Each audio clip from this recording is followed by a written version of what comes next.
Give me thy torch, boy, hence and stand aloof, yet put it out, for I would not be seen. Holding thine ear close to the hollow ground, so shall no foot upon the churchyard tread. But thou shalt hear it. Whistle then to me, as a signal thou hearest something approach. Give me those flowers. Do as I bid thee. Go. I'm afraid to stand here alone in the churchyard, yet I will venture.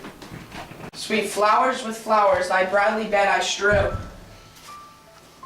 Oh woe, thy canopy is of dust and stones, which with sweet water nightly I will do, or wanting that with tears distilled by moons.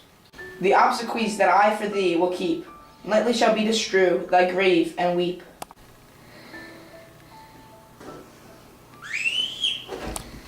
The boy gives warning, something doth approach.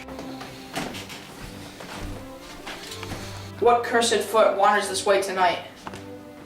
To cross my obsequies in true love's right? What with a torch, muffle me night, a while. Take this letter early in the morning, see thou deliver it to my Lord and Father. Give me the light upon thy life, I charge thee. Water thou hearst or seest, stand all aloof, and do not interrupt me in my course. Why I descend to this bed of death is partly to behold my lady's face, but chiefly to take hence from her dead finger a precious ring, a ring that I must use in dear employment.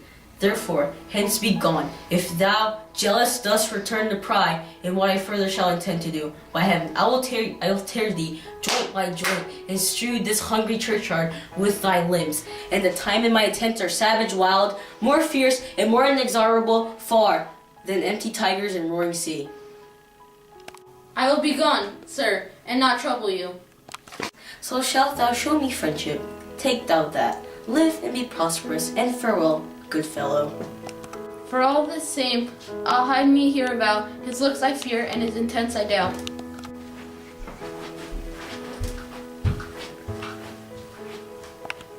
Thou detestable mole, thou womb of death, gorged with the dearest morsel of the earth. Thus I enforce thy rotten jaws to open, and in despite I'll cram thee with more food.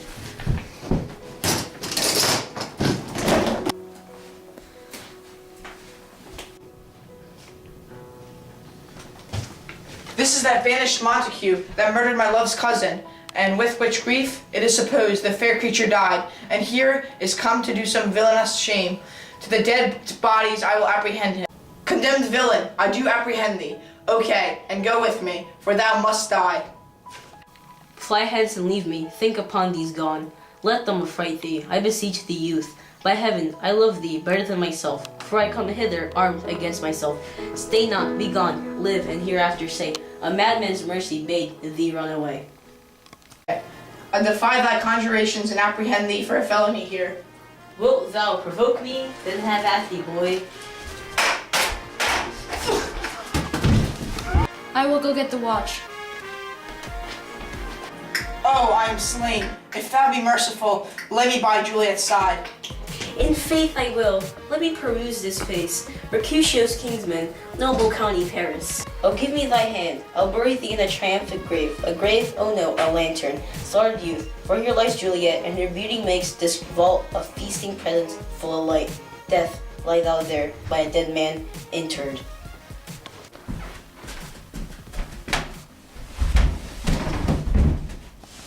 A lightning before death. Oh, how may I call this a lightning? O my love, my wife, death that hath sucked thy honey of thy breath. Thou art not conquered, beauty and sign yet in crimson in thy lips and in thy cheeks, and death's pale flag is not advanced there. Tybalt liest thou there in the bloody sheet. Oh, what more favor can I do to thee?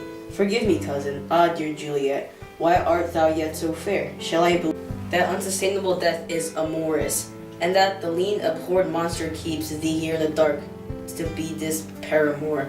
For fear of that, I still will stay with thee, and never from this palace of dim night depart again. Here will I remain. With worms that are thy chamber maids, oh, here will I set up my everlasting rest, and shake the yoke of stars. From this world wearing flesh, eyes look your last, arms take her last embrace, and lips, oh, the doors of breath seal with a righteous kiss.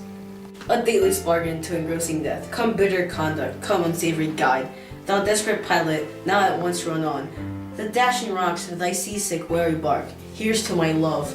Glug, glug, glug.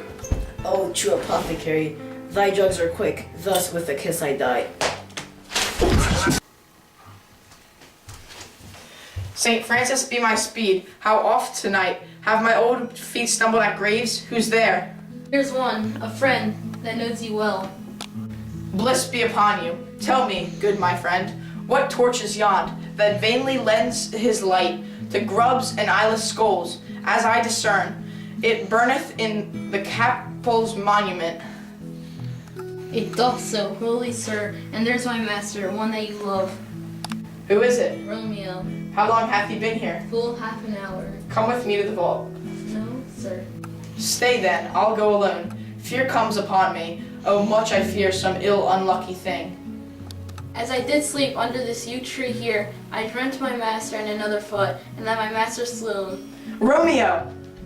Alack, alack, what blood is this, which stains the stony entrance of the sepulchre? What means these masterless and gory swords, to lie discolored by this place of peace? Romeo, O pale, who else? What, Paris too? And steeped in blood? At what an unkind hour is guilty of this lamentable chance? The lady stirs. Where is my Romeo? I hear some noise. Lady, come from that nest of death, contagion, and unnatural sleep. A greater power than we can contradict hath thwarted or our intents. Come, come away. Thy husband in thy bosom here lies dead, and Paris too. Come, I'll dispose of thee. Among a sisterhood of holy nuns, stay not to question, for the watch is coming. Come, go, good Juliet. Go get thee hence, for I'll not away. What's here? A cup closed in my churl's hand? Poison, I see. Hath has been his timeless end. O churl, drunk all, and left no friendly drop. To help me after, I will find thy dagger, to make die with thy weapon. Lead, boy, which way? Yeah, noise? Then I'll be brief. Oh, happy dagger. This is thy sheath. There rust and let me die. This is the place, there, where the torch doth burn. The ground is bloody, pitiful sight. Here lies Juliet, warm and newly dead. Here hath she lain for 2 days. Go, raise up the Montagues, run to the Capulets, tell the prince. He is Romeo's man, we found him in the churchyard. Hold him in safety till the prince come hither. Here's a friar that trembles, sighs, and weeps. We found him leaving the churchyard. A great suspicion, hold the friar too. What Mrs. Vanches is so early up, that calls one person from our morning's rest? What should it be that they shriek about? The people in the streets cry Romeo, Paris, and Juliet. What fear is this which startles in our ears? Sovereign, here lies the county Paris slain, and Romeo killed, Juliet, dead before, warm and new killed. Here is a friar, with weapons fit to open these dead men's tombs and kill them. Oh wife, look how our daughter bleeds. This dagger hath mistaken for Lou his house, is empty on the back of a Montague, and is missheathed in my daughter's bosom. Oh me, this sight of death is as a bell that warns my old age to a sepulchre. Alas, my liege, my wife is dead tonight. Grief of my son's exile hath stopped her breath. What further woe conspires against mine age? Look and thou shalt see. O thou untaught, what manners is in this, to press before thy father to a grave? Seal up the mouth of outrage for a while, till we can clear these ambiguities. I am the greatest, able to do least, yet most suspected, as the time and place doth make against me of this direful manner, and here I stand, both to impeach and purge myself, condemned and myself excused. I will be brief, for I don't expect to live long. Romeo and Juliet are husband and wife. I married them in secret, and that same day was Tybalt killed and Romeo banished. Juliet pined for her bridegroom and not for Tybalt. You, Capulet, while trying to make her happy, promised her to Paris and would have forced her to marry him. Then she came to me, asking that I would devise some mean to prevent her second marriage, or she would have killed herself right there in my cell. So I gave her a sleeping potion, which was intended to make her appear dead. Meanwhile, I wrote a letter to Romeo, telling him to come quickly to take Juliet from her borrowed grave when the potion wore out. But Friar John, who was sent to deliver the letter, was detained and brought the letter back to me. So I came alone at the time when Juliet was to wake up, to take her from the vault and hide her in my cell, until I could send another letter to Romeo. When I got here, just a few minutes before Juliet should awaken, I found both Romeo and Paris dead. Juliet woke up and I tried to get her to leave. I heard some noise and was scared away, but Juliet would not come with me. It seems that she killed herself. This is the whole story, and Juliet's nurse also knew of the marriage. If this is all my mistake, let me be sacrificed to the full extent of the law. We still have no need for a holy man. Where is Romeo's man? What can he say in this? I brought my master's news of Juliet's death, and then in post he came from Mantua to the same place, to the same monument. This letter he early bid me give his father, and threatened to me to death, going in the vault. I departed not and left him there. Give me the letter. I will look on it. Where is the countess page that raised the watch?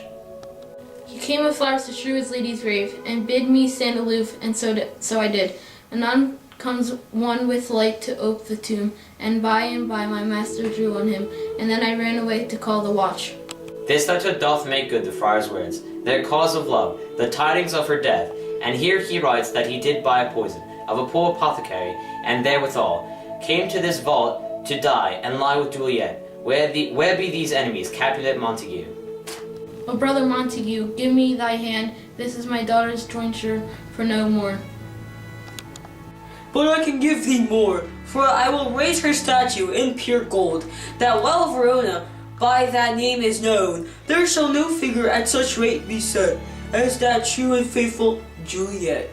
As rich shall Romeo's by his ladies lie, poor sacrifices of our enmity. A glooming peace this morning with it brings. The sun, for sorrow, would not show his head. Go hence to have more talk of these sad things. Some shall be pardoned, and some punished, for never was a story of more woe than this of Juliet and her Romeo.